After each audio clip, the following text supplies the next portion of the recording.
Shalom, Bapak Ibu Saudara sekalian yang saya kasihi di dalam nama Tuhan Yesus Kristus. Pembacaan Alkitab hari ini terdapat dalam kitab Pengkhotbah pasal 10, 11, dan 12. Saya mengutip ayat dari pasal 12, ayat 1 bagian A dan ayat 13. Demikian firman Tuhan. Ingatlah akan penciptamu pada masa mudamu. Takutlah akan Allah dan berpegang pada perintah-perintahnya, karena ini adalah kewajiban setiap orang. Dari kedua ayat ini, saya memberikan tema, mengingat Sang Pencipta adalah sumber hikmat. Saudara, berita-berita tentang pandemi saat ini seakan tidak ada habisnya. Yang ada malahan dijadikan sebuah kesempatan untuk menyebarkan teror, kabar bohong, dan sebagainya. Orang yang takut semakin takut, orang yang jahat semakin jahat. Inilah yang pengkhotbah katakan sebagai kebodohan. Bodoh karena terikat ketakutan. Bodoh karena hidupnya dikuasai oleh keinginan-keinginan duniawi. Dan Tuhan sangat menentang orang yang hidupnya duniawi. Lalu apa yang pengkhotbah katakan dalam pasal 10 sampai 12? Poin yang pertama, hidup duniawi bisa membawa kita kepada kebodohan. Pasal 10. Salomo adalah seorang raja yang berhikmat karena ia bergaul dengan Tuhan adalah sumber hikmat. Dan ia sangat menyayangkan orang yang bodoh karena hidupnya yang duniawi. Apa sajakah kehidupan duniawi menurut Salomo? Dalam Pengkhotbah pasal 10 dijabarkan sebagai berikut. Yang pertama, amarah. Yang kedua, buta karena takhta. Yang ketiga, suka ikut campur masalah orang lain. Yang keempat, bibir orang bebal dan banyak bicara. Yang kelima, kemalasan dan suka pesta pora. Yang keenam, iri hati. Tapi Alkitab jelas mengatakan hidup mereka akan berakhir dalam kebinasaan.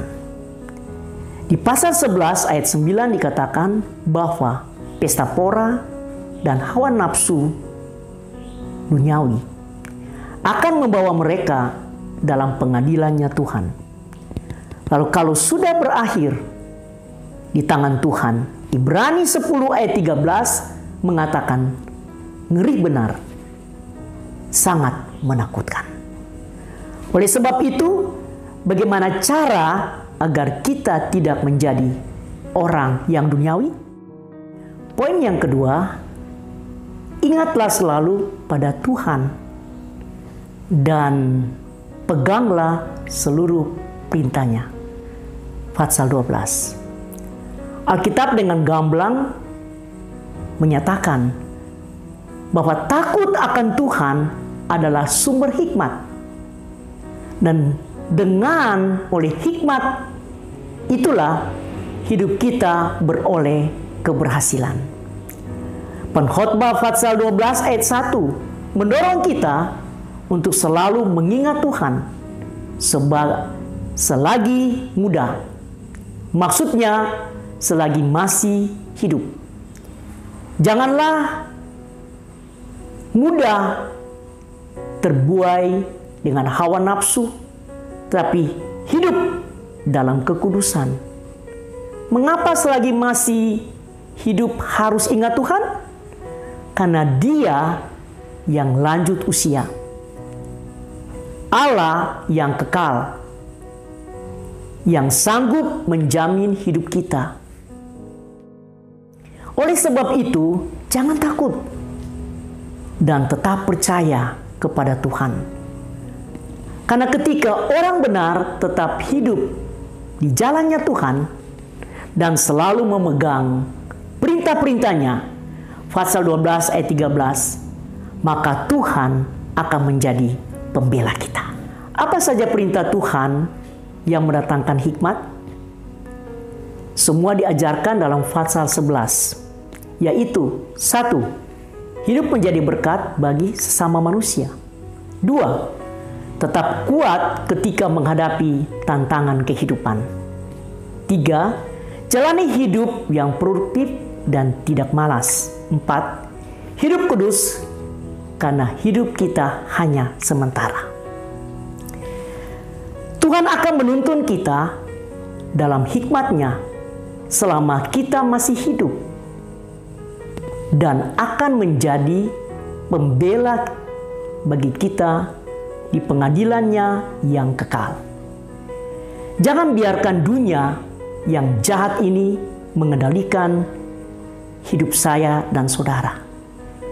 Tapi bangunlah penyerahan kepada Tuhan. Biarlah Allah Roh Kudus menguasai kehidupan kita, menuntun langkah hidup kita untuk melakukan kehendak-Nya, rencananya, dan panggilannya untuk wujudkan amanat Yesus Kristus. Dan kita boleh mengalami kemuliaan lepas kemuliaan. Segala puji syukur hanya kepada Tuhan saja. Amin. Tuhan Yesus memberkati.